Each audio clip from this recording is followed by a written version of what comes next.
Eu divulguei hoje na rede social que ontem eu dei uma entrevista em uma rádio de abrangência nacional.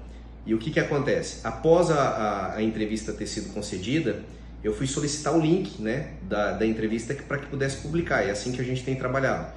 E recebi uma resposta que, primeiro, uma cooperativa de crédito da região tinha ligado lá por ser patrocinadora do programa e não tinha apoiado muito do que eu tinha falado. E em São Paulo, lá onde está a diretoria da rádio, um outro banco fez lá uma solicitação também para que não fosse divulgada. Por quê?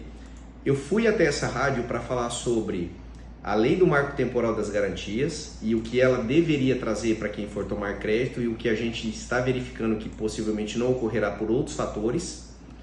E também falar sobre a decisão do STF que validou a tomada dos imóveis. Não é que o STF tinha validado. A legislação 9514 de 97 foi considerada constitucional. E aproveitei para falar na entrevista que existem outros mecanismos para o devedor se defender da tomada do imóvel. Que embora possa ser tomado em cartório, ele não está tendo afastado o direito de ir até o judiciário, até porque é um direito fundamental. Então, descobrindo nos contratos os equívocos, e falei na entrevista que 100% dos contratos, e eu não tinha medo de divulgar isso, possuem irregularidades. Ou eles vão fazer uma taxa superior ao que está sendo divulgado no contrato, isso ocorre corriqueiramente. O contrato diz uma taxa, mas quando você audita ele está cobrando muito superior.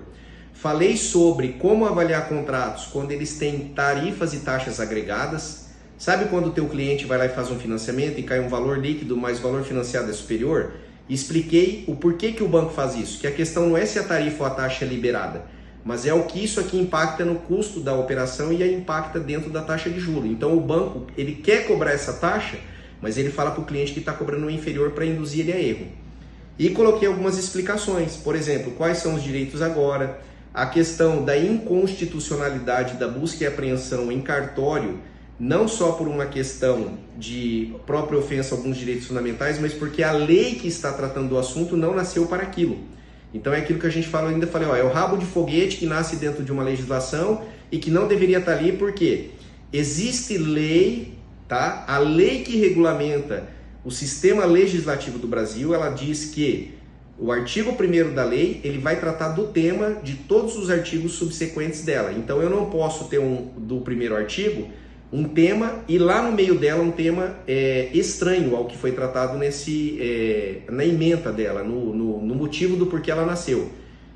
Enfim, coloquei muita coisa ali que ofende o que os bancos fazem hoje. E lógico, então recebi pela primeira vez o informativo de que o link não seria disponibilizado porque os bancos não se agradaram do que foi falado.